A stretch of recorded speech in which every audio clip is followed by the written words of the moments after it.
નમસ્કાર, સીએનબીસી બજારમાં આપનું સ્વાગત છે. સીએનબીસી બજારના મની મેનેજરમાં આપનું સ્વાગત છે. અને મની મેનેજર એટલે તમારા નાણાંનું ચોક્કસ આયોજન માટે અપાતું માર્ગદર્શન.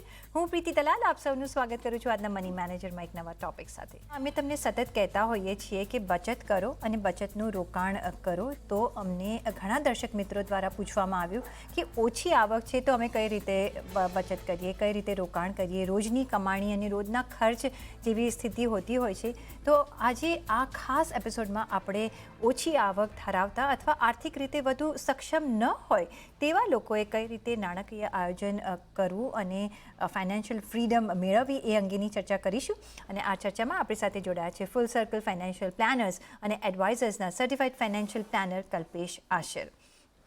કલ્પેશભાઈ, ઘણું સ્વાગત છે આપનું. અને આજનો જે ટોપિક છે અને જે સબ્જેક્ટ આપણે ચૂઝ કર્યો છે is very close to my heart અને આઈ થિંક તમારા હાર્ટથી પણ ઘણો ક્લોઝ છે. જે રીતે બે ક્લાસ હોય છે. એક ક્લાસ એવો હોય છે કે ઘણા બધા પૈસા છે અને રોકાણ કરે છે, અને કોઈ વખત ઘણા બધા પૈસા છે પણ એટલા બધા એક્સપેન્સીસ હોય છે કે રોકાણ કરતા નથી, ડિસિપ્લિન હોતી નથી. બીજો એક વર્ગ છે કે જેમની પાસે આવક અને ખર્ચા વચ્ચે બહુ ડિફરન્સ નથી હોતો, બધું વપરાઈ જતું હોય છે બિકોઝ એવી કન્ડિશન હોય છે, કારણ કે બહુ બચત થતી નથી. અને બચત થાય છે તો એટલી ઓછી થાય છે તો એ લોકો વિચારતા હોય છે કે ભાઈ આટલામાં તો શું અમે રોકાણ કરીએ, શું કરશું અમે, આ તો રોકાણ અમારાથી થશે જ નહીં. અને એ વર્ગ પછી ત્યાંનો ત્યાં જ રહે છે. એમની જે કેપિટલ અપ્રિશિએટ થવું જોઈએ ને જે સમૃદ્ધિ થવી જોઈએ એ એટલા પ્રમાણમાં નથી થતી એવું આપણે જોઈ રહ્યા છીએ. અને વેરિયસ રીઝન છે. પણ ફર્સ્ટ ઓફ ઓલ આપણે જો આ majority of the Indian population આ કેટેગરીમાં હોય છે કે જો એ લોકો એન્ડ્સ મીટ કરવા માટે ઓલવેઝ સ્ટ્રગલ કરતા હોય છે. તમે કઈ રીતે સમજાવશો આ પરિસ્થિતિને, અને શું આવા વર્ગ માટે શું એવન્યુઝ છે અને કઈ રીતની સ્ટ્રેટેજી વાપરીને રોકાણને પહેલાં એક પ્રાથમિકતા આપવી જોઈએ? પ્રીતિ, થેન્ક યુ આ શો માટે ફર્સ્ટ ઓફ ઓલ, કેમ કે આ જે ટોપિકનું સિલેક્શન કર્યું છે I think it's very very crucial અને બહુ ઇમ્પોર્ટન્ટ આ એક વસ્તુ છે. કેમ કે તમારા ઇન્ટ્રોમાં તમે જે વાત કરી અને એન્ડમાં જે વાત કરી કે મેજોરિટી ઓફ ધ આપણી જે પોપ્યુલેશન છે આ એક સ્લેબમાં આવે છે, અને એમના માટે જો ઉપયુક્ત આપણે કહીએ કે એક જાગૃતતા અને ઉપયુક્ત જો એક માર્ગદર્શન ન મળે તો I think we are Fehling in our duty of financial planning or advisory આપણે કહીએ તો આ બહુ જ જરૂરી છે આ વસ્તુને સમજવી. અને એ લોકોને સૌથી પહેલા તો એ કહેવું અને એક આઈ થિંક દિલાસો આપવો કે financial planning is not only પર એના માટે કે જેની પાસે વધારે પૈસા છે કે વધારે રોકાણની ક્ષમતા છે, એવું એક ખોટી માન્યતા છે, ખોટું ભ્રમ છે. હવે આટલા મારા 15 વર્ષના એક્સપિરિયન્સમાં હું એ જ કહી શકું છું કે જે આપણે નાણાકીય આયોજન કહીએ છીએ કે જે ફાઇનાન્શિયલ પ્લાનિંગ કહીએ છીએ એના જે બેસિક રૂલ્સ છે, જે મુખ્ય માપદંડ છે, એ તો I think across all categories બધા માટે સરખા જ હોય છે. ફરક ફક્ત એટલો હોય છે કે હવે એ વ્યક્તિ પોતાની એક આર્થિક સ્થિતિ અને કયા ફેઝ ઓફ લાઈફમાં એ છે એને સમજીને એનું એક આઈ થિંક યુઝ કરે છે કે એનું એક પ્રોવિઝન કરે છે કે એનું એક બેનિફિટ લે છે. તો આ ચીજ સૌથી પહેલા સમજવાની જરૂર છે. મનમાંથી ખોટો ભ્રમ કાઢી રાખવો જરૂરી છે કે આ ફાઇનાન્શિયલ પ્લાનિંગ ફક્ત એના માટે છે જેના માટે રોકાણ કરવાની ક્ષમતા છે અને સમૃદ્ધિની વાત છે, એના માટે નથી. ફાઇનાન્શિયલ પ્લાનિંગનું એક સિમ્પલ ડેફિનેશન એ પણ છે કે તમે પ્લાનિંગ કરો છો આજ માટે, બટ તમે જે વ્યક્તિત્વ તમારું જે ઇન્ડિવિજ્યુઅલ પર્સનાલિટી છે એ તમે આજની સાચવી રાખો છો અને તમારા ફ્યુચરના ડ્રીમ તમે જોઈ શકો છો. ડ્રીમ તો કોઈ પણ જોઈ શકે છે. તો એના માટે સૌથી પહેલા હું એ કહેવા માંગીશ કે તમારા જે ફાઇનાન્શિયલ પ્લાનિંગમાં એક મુખ્ય જે તમારું એક કેચ હોય છે એ છે તમારું કેશ ફ્લો. હવે જો તમારી આવક ફક્ત વર્ષની 6 લાખ રૂપિયા પણ હોય કે તમારી વર્ષની 60 લાખ રૂપિયા પણ હોય, તમારું કેશ ફ્લો જાળવવું અને સમજવું એ અતિ અગત્યનું છે. અને એના માટે તમારા જે ઇન્કમ અને તમારી જે એક્સપેન્સીસ છે, માસિક આવક અને માસિક તમારા ખર્ચા છે, એનું એક આખું એક બ્યુરો લેવું, એક આખું એક મોનિટરિંગ રાખવું એ બહુ જ જરૂરી છે. અને કેશ ફ્લોમાં તમારા જો ઇન્કમ તમારા એક્સપેન્સીસથી વધારે હશે તો તમે બેનિફિટમાં હશો, અને જો એનું ઉલટું હશે, એનું વિપરીત હશે તો તમે નુકસાનમાં હશો. જે પણ તમારી આવક હશે એનું કાંઈ મતલબ નથી રહેતો. તો ઇન્કમ અને એક્સપેન્સીસનું તમે એક સિરિયસલી એક રિવ્યુ કરવું જરૂરી છે, જે અમે કેશ ફ્લો રિવ્યુ કહીએ છીએ. તો આ તમે બેસીને એક રિવ્યુ કરો તમારી ફેમિલી જોડે, તમારા સ્પાઉસ જોડે, કે તમે આજની દિશામાં શું કરી રહ્યા છો, અને પછી તમે એના પરથી એક ડિસિઝન વન સ્ટેપ આગળ લઈ શકો છો કે મારે હવે મારી જિંદગીમાં પ્રાથમિકતા શું છે. અને કોઈ પણ એક પ્રાથમિકતાની વાત કરીએ તો આપણે જે રોકાણના પગલા છે એની પહેલા આપણે સુરક્ષાના પગલા લેવા જરૂરી છે, again across any income band of people. તો એના માટે આપણે કહીએ કે તમારી સુરક્ષા એટલે ફાઇનાન્શિયલની ભાષામાં તમે કહીએ તો ઇન્સ્યોરન્સ. હવે ઇન્સ્યોરન્સ માટે ભલે તમે જો તમારી આવક એટલી બધી ન હોય, બટ તમારી હેલ્થ અને તમારી લાઈફની તમે એક પ્રોટેક્શન લેવી બહુ જ જરૂરી છે. અને એના માટે જો તમારી ક્ષમતા હોય તો તમારી પાસે ડિસ્ટ્રીબ્યુટર કે કોઈ એજન્ટ હોય તો તમે એક સારું હેલ્થ ઇન્સ્યોરન્સ લઈ શકો છો. અને આજની તારીખમાં હું તો મિનિમમ કહીશ, જો તમે અર્બન સિટીમાં રહેતા હો તો તમારી પાસે મિનિમમ 5 લાખનું એક કવર હોવું જરૂરી છે ઇન્ડિવિજ્યુઅલી. અને જો તમે ટિયર 2 સિટીમાં રહેતા હો તો 3 લાખ સુધી પણ ચાલે, બટ એનીથિંગ અપવર્ડ્સ ઇઝ ઓલવેઝ તમારા માટે ફાયદાકારક રહેશે. અને જો તમારી પાસે એ ટ્રેવડ હમણાં ન હોય કે તમારી પાસે ક્ષમતા ન હોય તો ગવર્મેન્ટની પણ એટલી બધી આઈ થિંક આમાં સ્કીમ્સ એ લોકોએ હેલ્થ ઇન્સ્યોરન્સ માટે રાખી છે કે આઈ થિંક એવરીબડી આ ચીજનો ફાયદો લઈ શકે છે. પ્રધાનમંત્રી જીવન જ્યોતિ બીમા યોજના છે, લાઈફ ઇન્સ્યોરન્સની સ્કીમ છે, કે પ્રધાનમંત્રી જન આરોગ્ય યોજના હેલ્થ માટે છે. તો એનું તમે થોડું રિસર્ચ કરો, તમે સમજો કે બહુ જ નાના એક પ્રીમિયમ અમાઉન્ટથી તમે એટલીસ્ટ એક બેસિક કવરેજ તમે હેલ્થનું લઈ શકશો. અને તમારા લાઈફ માટે પણ તમે જો જુઓ તો આઈ થિંક તમને મિનિમમ એક કવરેજ તો ગવર્મેન્ટ લગભગ 2 થી 3 લાખ રૂપિયાનું એક મિનિમમ પ્રીમિયમ પર એ લોકો આપે છે. અને ગવર્મેન્ટની મોટી સ્કીમ્સમાં હેલ્થ ઇન્સ્યોરન્સની એક વાત કરીશ તો એ લોકો જે એક પ્રધાનમંત્રી જન આરોગ્ય યોજનામાં પર ફેમિલીને હેલ્થ કવર લગભગ 5 લાખ રૂપિયાનું એ લોકો આપે છે. કહેવાનો મતલબ અહીંયા ફિગરનું નથી પ્રીતિ, કહેવાનો મતલબ એ છે કે આજે તમે થોડુંક જાગૃતતા રાખો, તમારી આંખ અને કાન ખુલ્લા રાખો, તો કોઈ પણ એક લોઅર ઇન્કમ હોય કે હાયર ઇન્કમનો વ્યક્તિ પોતા માટે એક પ્રોપર ઇન્સ્યોરન્સ લઈ શકે છે અને સૌથી પહેલા પોતાને પ્રોટેક્ટ કરી શકે છે. હવે આવી ઇન્વેસ્ટમેન્ટની વાત એના માટે આપણે ડિસ્કશન માટે ઓપન છે. જી બરાબર છે, પણ આપણે ઇન્વેસ્ટમેન્ટનું ડિસ્કશન કરીએ પહેલાં મારો એક પોઈન્ટ છે કલ્પેશભાઈ. યુ નો એવું જોવામાં આપણે આવ્યું છે, જે મેં પહેલાં બી કહ્યું કે ખર્ચા અને એટલા બધા હોય છે કે સેવિંગ થતું નથી, ને સેવિંગ નથી થતું એટલે રોકાણ નથી થતું.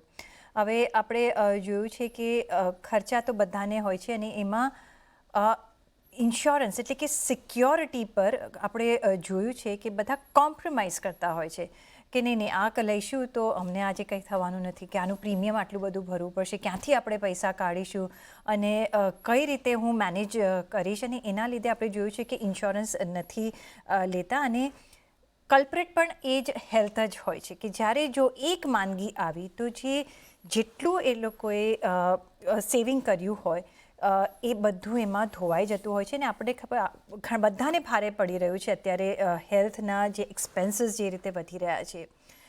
એક ઇન્સ્યોરન્સ પર ભાર આપવો, એક મેડિકલ ઇન્સ્યોરન્સ પર ભાર આપવો કેટલો જરૂરી છે, કારણ કે જો એ એક ભરશે અને જેમ તમે કહ્યું 3 થી 5 લાખનો તમે જો લો છો તો એક ખાસે હદ સુધી એક એમની જાતને સિક્યોર કરી શકે છે. ને એમાં પછી તમારે મેજર અમાઉન્ટ તમારો જે ઇન્વેસ્ટમેન્ટ સેવિંગનો છે એ નહીં નાખવો પડે. અને આ એક વર્ગ એવો છે કે બહુ અજ્ઞાનતા હોય છે, હજી ઇન્સ્યોરન્સને ઘણા બધા લોકો સમજી નથી શકતા, પણ આ વર્ગ એવો છે કે નથી સમજી શકતા કારણ કે ખોટી પોલિસી લેવાઈ જતી હોય છે.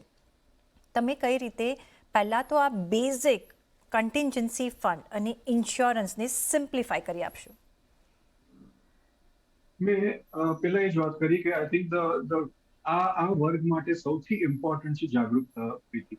અને એમને બેસીને સમજાવવાની જરૂર છે કે આ કેટલી અગત્યની વસ્તુ છે એમના માટે. તો કન્ટિન્જન્સી ફંડનું અગેન એનું જે માપદંડ છે એમાં કોઈ આવકને કોઈ એની સીમા નથી. ફક્ત સમજવાની જરૂર છે કે તમારા માટે જો તમે કાલે ઉઠીને તમારો જોબ ગયો કે તમારે બીજી કોઈ એક માંદગી આવી ગઈ અને તમારી પાસે હેલ્થ ઇન્સ્યોરન્સ પર તમે કોઈ કારણસર લીધું નથી, તો તમારી પાસે એક એવી મૂડી હોવી જોઈએ, એક એવો ભંડોળ હોવું જોઈએ કે ફક્ત તમારા હેલ્થ ઇન્સ્યોરન્સના આ એક ખોટા સમય કે એક ખરાબ સમયને તમે એ તબક્કાને તમે પાર કરી શકો.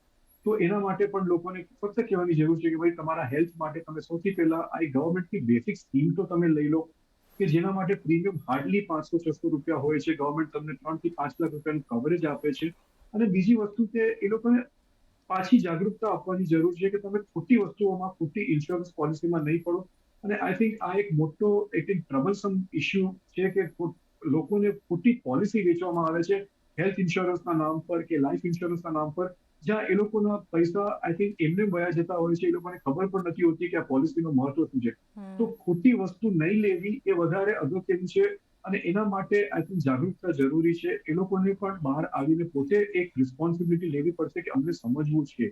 તો આ એક વસ્તુ આપણી પણ રિસ્પોન્સિબિલિટી છે કે આપણા લોકો જે મધ્યમ વર્ગના લોકો છે કે આપણાથી લેસ પ્રિવિલેજ જે લોકો છે કે આપણે એક રિસ્પોન્સિબલ સિટીઝન તરીકે એ લોકોને સમજાવીએ. એ લોકોની રિસ્પોન્સિબિલિટી પણ આપણે લઈએ તો we can start with one small step. અને એ લોકોને સમજાવવાની પણ જરૂર છે કે તમે પણ આ કરી શકો છો, તમે એમાંથી બાકાત નથી. તો contingency fund they can start with a small thing. અને એમાં કહેવાનું કે વધારે એડવેન્ચરસ થવાની જરૂર નથી. તમે રિકરિંગ ડિપોઝિટ કરી શકો છો બેંકમાં, જ્યાં ફક્ત 500 રૂપિયા તમે પર મંથ પણ નાખશો તો તમને ચાલશે. અને જો તમે થોડા વધારે સક્ષમ હો તો તમે બેંકમાં એફડી રાખો. પણ એનાથી વધારે તમને એડવેન્ચર કે મિસએડવેન્ચર કરવાની આઈ થિંક જરૂર નથી. તો કન્ટિન્જન્સી ફંડનું પ્રોવિઝન તમે આવી રીતે કરી શકો છો. અને હેલ્થ ઇન્સ્યોરન્સ માટે આઈ થિંક એ લોકોને એક સાચી સલાહની જરૂર છે અને સાચા માર્ગદર્શનની જરૂર છે. એબ્સોલ્યુટલી એક સાચી સલાહની અને સાચા માર્ગદર્શનની જરૂરિયાત હોય છે અને એટલે જ આપણે આ ડિસ્કશન કરી રહ્યા છીએ, કારણ કે આપણી પાસે એ પ્લેટફોર્મ છે કે આપણે સમજાવી શકીએ છીએ અને મે બી એક જણ બીજાને કહેશે તો પણ એક ફરક પડી શકે છે. એવરી પેની સેવ્ડ આપણે કહીએ છીએ કે એક પૈસો બી આપણે બચાવીએ કે 5 પૈસા, જો કે હવે તો એનું કોઈ બહુ મહત્ત્વ નથી રહ્યું, એટલે પણ every penny saved is advantages. એવો એક માન્યતા રાખીને આપણે આગળ ચાલવું જોઈએ. અને એ સમજવું ઘણું જ જરૂરી છે, કારણ કે પેલું ટીપે ટીપે સરોવર ભરાય એ આપણે જાણ્યું છે. અને આ વર્ગ માટે પણ આપણે એ જ કહીએ છીએ. અને નોલેજ મેળવવું કંઈ ડિફિકલ્ટ નથી, ગમે ત્યાંથી નોલેજ મળી જઈ શકે છે. અને બધા પાસે હવે મોબાઈલ તો છે જ, બધા પાસે એક ટીવીનો એક્સેસ તો છે જ. અને આપણે જોઈતું હોય છે કે રસ્તામાં બી આપણે ચાલતા હોઈએ તો બધા પાસે એક મોબાઈલ હશે ને કંઈ ને કંઈ જોતા હશે. પણ એ જ જો ડાયવર્સિફાઈ કરે કંઈક જાણવાનું, કોઈ પ્રોડક્ટ જાણવા માટે કે કંઈ હું મારા પૈસાની વૃદ્ધિ કઈ રીતે કરું, તો એક નોલેજ તો મળી જઈ શકે છે. ડિજિટાઇઝેશન જે એક બિગ વે પર આપણે કન્ટ્રીમાં જોઈ રહ્યા છીએ, કઈ રીતે આ પ્લેટફોર્મ યુઝ કરી શકે પોતાને એડ્યુકેટ કરવા માટે. Spot on Preeti. I think digitization જેવી આઈ થિંક એક આપણે કહીએ કે એક ગુણ આપણા માટે છે હમણાં. અને આપણે જોયું છે કે ઇવન ઇનફેક્ટ 2014 કે 15 પછી જ્યારે લોકોએ જનધન અકાઉન્ટ પોતાના ખોલાવ્યા અને ઘણાને ડાયરેક્ટ બેનિફિટ ટ્રાન્સફર્સ મળવા લાગ્યા, એના પછી એક મોટો બૂમ આવવા લાગ્યો આપણા ડિજિટાઇઝેશનમાં. અને રાઈટ ફ્રોમ આપણે કહીએ કે આજની તારીખમાં તો 3 વર્ષનું બાળક હોય કે 85 વર્ષના વૃદ્ધ વ્યક્તિ હોય, બધાના હાથમાં છે મોબાઈલ, તો તમે જોયો જ છે. અને એના લીધે એ લોકો કેટલા બધા અલગ અલગ આઈ થિંક એરિયાઝને એક્સપ્લોર કરે છે. સારું ખરાબ બધું એમાં ઇન્ક્લુડેડ છે. બટ જો તમે એમાં એક ચેનલાઇઝ કરો અને એનું આઈ થિંક એક જીવતું જાગતું ઉદાહરણ આપણે જોયું કે એક લાઈફ સેવિંગ ઘણા માટે થઈ ગયું કે આપણે જ્યારે મોટો એક ખરાબ સમય આપણા પર જ્યારે પેન્ડેમિકનું આવ્યું અને આપણા સરકારે જે કોવિડ એપ પર બધાને મોબાઈલ પર આખું એક રેગ્યુલરાઇઝ કરીને એક મોટું રેવોલ્યુશન લાવી લીધું.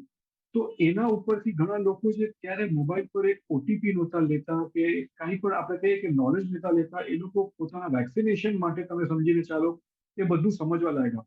હવે જ્યારે આટલી જાગૃતતા પોતાની જીવનને લઈને, પોતાના આઈ થિંક હેલ્થને લઈને આવી ગઈ, તો હવે એક એવા પણ માધ્યમથી આપણે વિચારવું જોઈએ કે ડિજિટાઇઝેશનના માધ્યમથી લોકો પાસે કેટલું બધું ઓન ધેર ફિંગર્સ આજે અવેલેબલ છે. અને પ્લસ બેંક્સ પણ જેટલી પણ બેંક્સ છે બધાના આજે એપ્સ છે. એ લોકોને પણ ખબર છે કે આજે આ જે મોટો વર્ગ છે, મધ્યમ વર્ગ જે છે અને લોઅર મધ્યમ વર્ગ છે, એ લોકો માટે બહુ મોટી ઓપોર્ચ્યુનિટી છે. તો એ લોકો પણ બધા એવેન્યુઝ ખોલીને બેઠા છે કે તમે બેઠા બેઠા તમારી આરડીમાં 100 રૂપિયા નાખી શકો કે 500 રૂપિયા નાખી શકો. આજે બધાના મોઢે તમે બધા આજે ભારત પે કે ફોન પે કે જી પે કે એવા બધા વર્ડ સાંભળો છો. તો it is a very big આપણે કહીએ કે એક બેનિફિટ છે, ફાયદો છે આપણા માટે કે આપણું બધો વર્ગ આ ચીજને સમજી શકે છે. અને ફક્ત એને એક ચેનલાઇઝેશન આપવાની જરૂર છે અને એને એક સાચો રસ્તો બતાવવાની જરૂર છે. અને again I would like to repeat કે અહીંયા ફક્ત આનું ગેરઉપયોગ નથી કે દુરુપયોગ ન થાય આ વસ્તુનો, કેમ કે આમાં ડિજિટાઇઝેશનના ઘણા એક ખોટા પણ વપરાશ થતા હોય છે. અને આ જ વ્યક્તિ જે મધ્યમ વર્ગ છે, એક હ્યુમન નેચર છે કે જલ્દી પૈસા કમાવાની હોડમાં ખોટી ચીજો પણ કોઈ કરી બેસતું હોય છે કે આજે સેમ વ્યક્તિ જે એક બેંક એકાઉન્ટ કરી શકે છે, થોડી વધારે સમજથી ક્રિપ્ટોકરન્સી કે એવા બધા ડેન્જરસ ઇન્વેસ્ટમેન્ટમાં પણ પૈસા નાખીને બધી પોતાની મૂડી ગુમાવી બેસતો હોય છે. એટલે તમે કઈ દિશામાં ડિજિટાઇઝેશનને જુઓ છો એ અગત્યનું છે. But digitization in the right channel, I think એના મધ્યમ વર્ગ માટે તો આઈ થિંક આપણા માટે ફ્યુચરમાં ઇઝ અ બૂમ. જે બરાબર છે, તો એના પ્લસ માઇનસ પોઈન્ટ્સ હોતા હોય છે, કઈ રીતે યુઝ કરી શકીએ આપણે ડિજિટાઇઝેશનને એ આપણા પર નિર્ભર છે. જો આપણે આપણી મૂડી સાચવવી હોય ને ગ્રો કરવું હોય તો કઈ રીતે રોકાણ કરી શકાય, કયા એવન્યુઝ અવેલેબલ છે રોકાણ માટે, એની પણ આપણે ચર્ચા કરીશું. પણ મારે એ પહેલાં લઈ લેવો પડશે એક બ્રેક. તો બ્રેક લઈશું ને પાછા ફરીશું. જોડાયેલા રહેજો અમારી સાથે.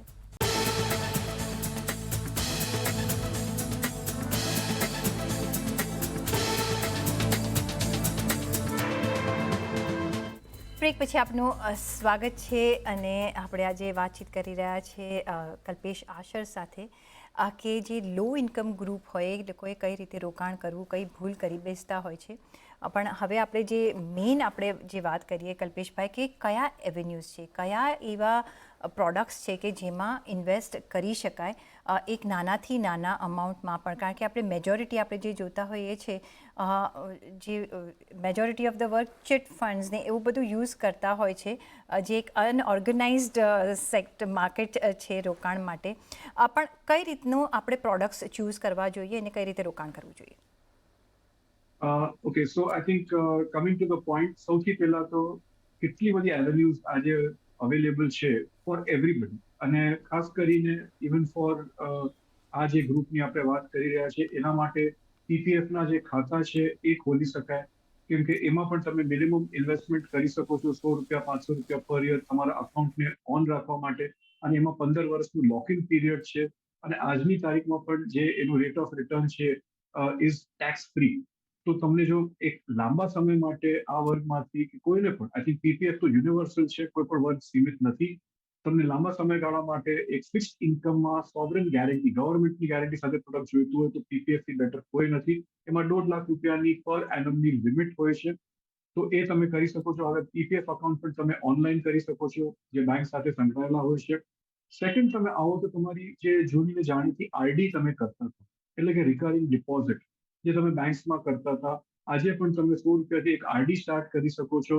અને ₹500 પર એનમ સુધીનું તમારું મિનિમમ કોન્ટ્રીબ્યુશન હોય તો એ તમને તમારા નોર્મલ સેવિંગ્સ અકાઉન્ટથી વધારે અપ્રોક્સિમેટલી આજની તારીખમાં તો ફિક્સ ડિપોઝિટના રેટ્સ જેટલા તમે એક શિસ્તતાથી, ડિસિપ્લિનથી બેંકમાં તમારું હર મંથ તમે ઇન્વેસ્ટમેન્ટ એમાં કરી શકો છો. તો આરડીની જે એક હેબિટ છે, વર્ષોથી ચાલતી આવી છે, બેંક્સમાં તમે હર મંથ જઈને પૈસા નાખો અને એ વધતા જાય અને તમે એનું એક સમજો કે એક આરડી બનીને તમે એનું કન્વર્ઝન કરો તો એફડી થઈ જાય. એ જૂની ને જાણીતી પદ્ધતિ છે, આજ પણ સારું છે. There is no harm. એને તમે રિપીટ કરો તો આરડી પણ આજે અવેલેબલ છે. અને એનું એક બીજું વર્ઝન જે આપણે કહીએ કેપિટલ માર્કેટનું વર્ઝન આરડીનું આપણે જોયું, મ્યુચ્યુઅલ ફંડમાં ટ્રાન્સલેટ થયું, એ હતી એસઆઈપી.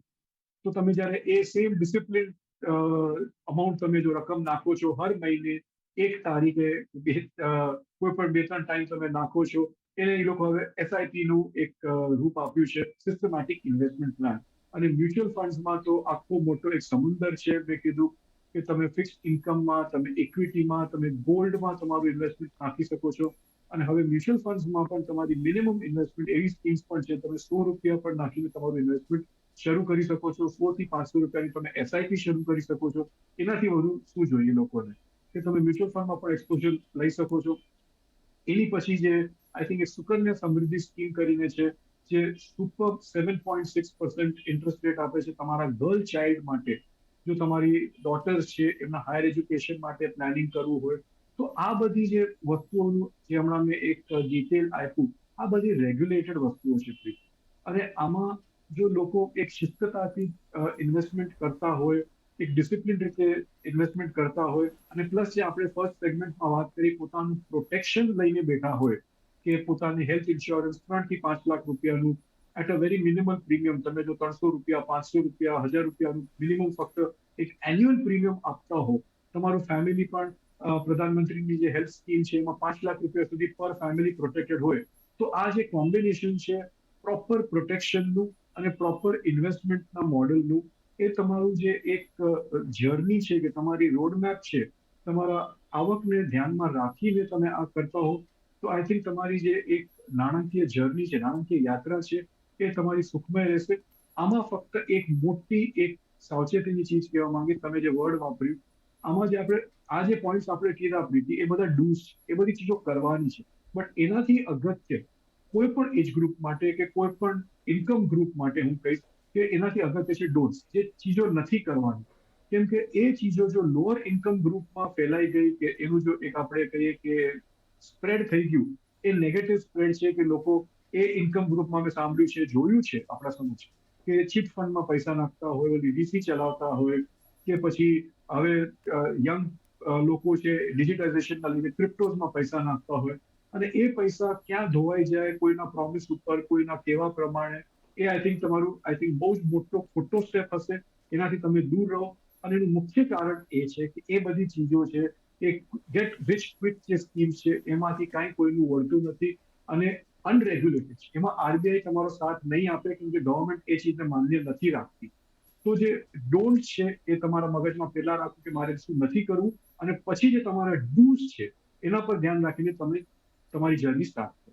જી, આ એક સાચી તમે એડવાઇસ આપી કે શું નથી કરવાની. જો એની ક્લેરિટી રહેશે તો શું કરવાનું છે આપોઆપ સમજ પડી શકશે. અને કોઈ પણ અમાઉન્ટ હોય એનાથી તમે શરૂઆત કરી શકો છો. ઇક્વિટી માર્કેટનું આઈ થિંક આપણે જોયું કે કોવિડ દરમિયાન આપણે એટલા બધા રોકાણકાર થયા છે અને કેટલા બધા અકાઉન્ટ્સ બી ખોલ્યા છે. તો ઇક્વિટીમાં પણ તમે પાર્ટિસિપેટ કરી શકો છો. એક 100 રૂપિયાની એસઆઈપીથી તમે શરૂઆત કરી શકો છો, અને પછી તો અમાઉન્ટ લિમિટલેસ હોય છે. પણ એક ડિસિપ્લિન લાવશો તો તમે જે માર્કેટના જે પણ રેગ્યુલરાઇઝડ ઇન્વેસ્ટમેન્ટ સેક્ટર્સ છે એમાં પાર્ટિસિપેટ કરી શકશો. તો ઘણા બધા એવેન્યુઝ છે, એટલે પાછળ નહીં પડતા તમે પણ રોકાણ કરો. એક નાનો અમાઉન્ટમાંથી આપણે એક મોટો અમાઉન્ટ બનાવી શકીએ છીએ. કલ્પેશભાઈ, ઘણો આભાર તમારો અમારી સાથે આજે જોડાવા બદલ અને તમારા વ્યૂઝ શેર કરવા બદલ. અને સાથે જ પર્સનલ ફાઇનાન્સના તમારા સવાલ અમને મોકલો. તમારું નામ, શહેર, ઉંમર સાથે ઈમેલ કરો અમને money@nw18.com પર. ફેસબુક પર લખો અમને facebook.com/CNBC બજાર પર, અને ટ્વીટ પણ કરી શકો છો twitter.com/CNBC બજાર પર.